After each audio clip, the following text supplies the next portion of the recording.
పిత పుత్ర పవిత్రాత్మ నామమున ఆమేన్. క్రీస్తునాథునియందు ప్రియ సహోదరి సహోదరులారా, ఈనాటి సామాన్య 5వ ఆదివారం నాటి దివ్యగ్రంథ పఠనాలను మనం ధ్యానించుకున్నట్లయితే యెషయా గ్రంథము 6వ అధ్యాయము వచనములు 1 నుండి 2 వరకు మరియు 3 నుండి 8వ వచనం వరకు. అదేవిధంగా 2వ పట్టణము పునీత పౌలు గారు కొరింథీయులకు రాసినటువంటి మొదటి లేఖ 15వ అధ్యాయము వచనములు 3 నుండి 8వ వచనం వరకు. అదేవిధంగా సువిశేష పట్టణము పునీత లూకా గారు రాసిన సువిశేషము 5వ అధ్యాయము పవిత్ర వచనములు 1 నుండి 11వ వచనం వరకు. ప్రియ సహోదరి సహోదరులారా, దేవునికి అన్నీ కూడా సాధ్యమే, కానీ మానవుడికి అసాధ్యముగా మారిపోతున్నది. మరి దేవుడికి అన్నీ సాధ్యము కాబట్టి దేవుడు మన నుండి కోరుకునేది యోగ్యత చూపించమని ప్రభు మనకు తెలియపరుస్తూ ఉన్నారు.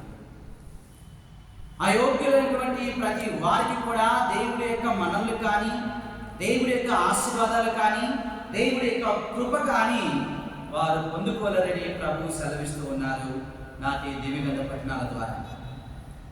యెషయా గ్రంథము 6వ అధ్యాయము 5వ వచనములో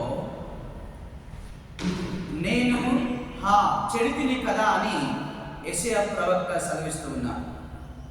నా నోటి నుండి వెలువడునన్నీ పాపపు మాటలే, కనుకనే దేవుడి యొక్క మహిమను కోల్పోతూ ఉన్నావు, దేవుడి యొక్క శక్తిని కోల్పోతూ ఉన్నావు, దేవుడి యొక్క అనుగ్రహాలను కోల్పోతూ ఉన్నాము.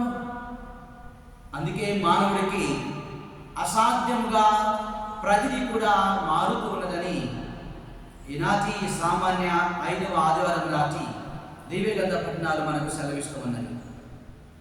దేవుడి పట్ల యోగ్యత చూపించడమే క్రైస్తవుల యొక్క లక్ష్యం. దేవుడి పట్ల ప్రేమను చూపించడము, విశ్వాసము చూపించడమే క్రైస్తవుని యొక్క లక్షణం. అందుకే ప్రియ సహోదరి సహోదరులారా, యెషయా ప్రవక్త పలికిన మాటలు నాటి మొదటి పట్టణంలో, అయ్యా నేను యోగ్యత కోల్పోతూ ఉన్నాను, నేను పాపిగా ఉండిపోతూ ఉన్నాను, పరిశుద్ధతను కోల్పోతూ ఉన్నాను, కాబట్టి నీ యొక్క ఆశీర్వాదాలను మాపైన కుమ్మరించు, మాలో యోగ్యతను, మాలో విశ్వాసాన్ని, మాలో నీ యొక్క పరిశుద్ధతను సంపాదించుకుంటామని ఎవరైతే యోగ్యతను చూపిస్తూ ఉంటారో దేవుని యొక్క కార్యాలు సుసాధ్యముగా మన జీవితంలో ప్రభు మలుస్తూ ఉంటారు. అందుకే భక్తులైనటువంటి పౌలు గారు కూడా నాటి 2వ పట్టణంలో మనము వింటూ ఉన్నాము. ప్రియ సహోదరి సహోదరులారా, పునీత పౌలు గారు కొరింథీయులకు రాసినటువంటి మొదటి లేఖ 15వ అధ్యాయము 3 నుండి 8వ వచనం వరకు, నీలో యోగ్యత కోల్పోయినప్పుడు దేవుని ముందట ప్రాధేయపడము, ప్రార్థన చేయడము క్రైస్తవుల యొక్క లక్షణమని ప్రభు సెలవిస్తూ ఉన్నారు. పునీత పౌలు గారి ద్వారా క్రీస్తు ప్రభు నాటి 2వ పట్టణంలో మనం చూస్తూ ఉన్నాము. కొరింథీయులకు రాసిన మొదటి లేఖ 15వ అధ్యాయము 9వ వచనములో, ఏలైనా అపోస్తలులందరిలో నేను అల్పుడను, దేవుని సంఘమును హింసించిన వాడను అగుటచే అపోస్తలుడని నేను పిలువబడనని నేను అయోగ్యుడనని ప్రభు ముందట పౌలు గారు సెలవిస్తూ ఉన్నారు. ప్రియ దేవుని బిడ్డలారా, అసాధ్యమైన కార్యాలు సుసాధ్యంగా మారాలంటే ప్రభువు ముందట మనము మన యొక్క యోగ్యతను వ్యక్తపరచుకోవాలి, మన పాపాలను ఆయనకు సెలవివ్వాలి, మన జీవితాన్ని హెచ్చించాలి. ఎప్పుడైతే మన జీవితాలను ఆయన హెచ్చిస్తూ ఉంటామో దేవుడి యొక్క సాన్నిధ్యము, దేవుడి యొక్క కృప, దేవుడి యొక్క ఘనత మన జీవితంలో ప్రభు ఇదిగో వర్ధిల్లబడే విధముగా మనల్ని ఆశీర్వదిస్తూ ఉంటాడు. ప్రియ సహోదరి సహోదరులారా, హెబ్రీయులకు రాసిన లేఖలో మనం చూస్తూ ఉంటాము, దేవుడికి ఎప్పుడైతే నువ్వు ప్రాముఖ్యతను ఇచ్చి దేవాలయంలో యోగ్యతను నువ్వు చూపిస్తూ ఉంటామో, మనం కనబరుస్తూ ఉంటామో, దేవుడి యొక్క కృప అనేది వారిపైన, వారి కుటుంబం మీద ఉంటుందని ప్రభు సెలవిస్తూ ఉన్నారు. అదేవిధంగా పునీత పౌలు గారి యొక్క మాటలు, ప్రభు యొక్క మాటలు ఈ రీతిగా హెచ్చరిస్తూ ఉన్నారు.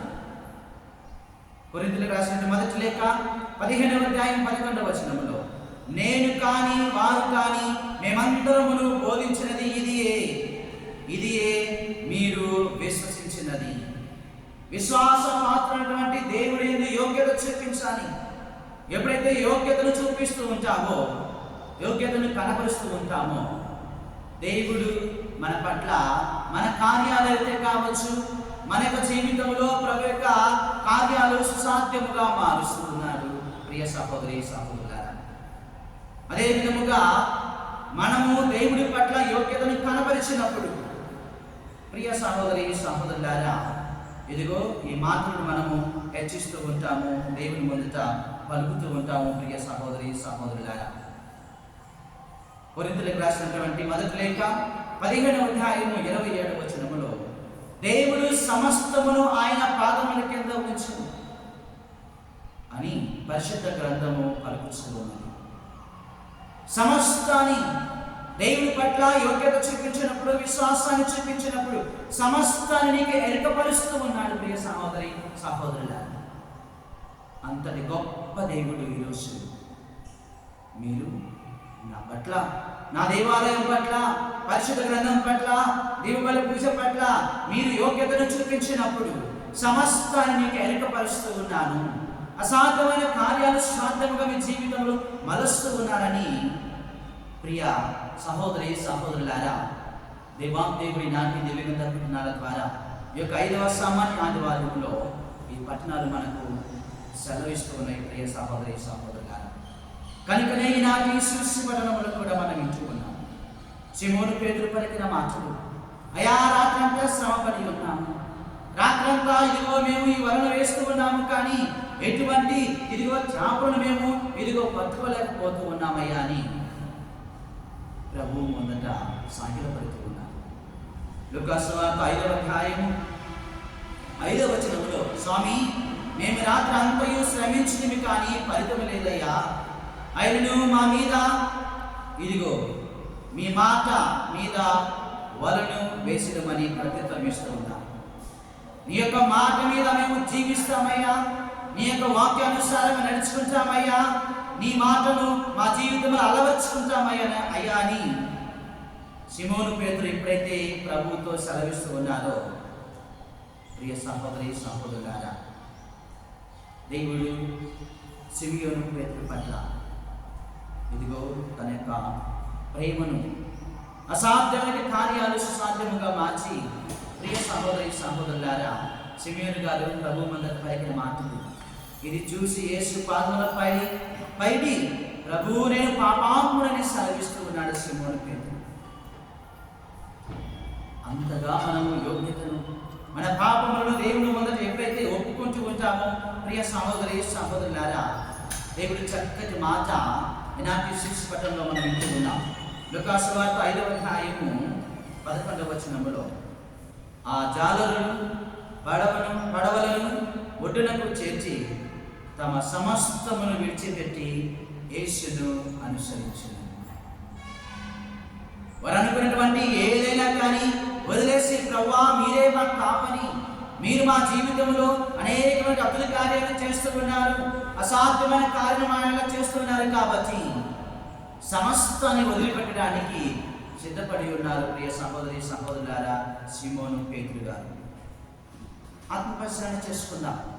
దేవుని సాన్నిధ్యంలో దేవుడితో మాట్లాడడానికి, దేవుని ముందు ప్రాయశ్చిత్తం పడడానికి, ఇదిగో నేను పాపాత్ముడని ఎప్పుడైతే దేవుని ముందు యోగ్యతను చూపించుకుంటూ ఉంటారో, దేవుడు ప్రియ సహోదరి సహోదరులారా అతి వారిని మనుషులను పట్టి వారిగా మలుచుకుంటూ నాటి శిష్య పట్టణంలో లూకాసు వార్త 5వ అధ్యాయం 10వ వచనంలో సిమియోనుతో క్రీస్తులో పలికిన మాటలు, భయపడవలదు, ఇక నుండి నీవు మనుషులను పట్టువాడవై ఉండుము, ఇక నుండి నువ్వు మనుషులను పట్టువాడవై నేను మలుచుకుంటాను, తీర్చుకుంటానని సిమియోను పేతురు గారితో ప్రభు ఈ మాటలు పలుకుతూ ఉన్నారు.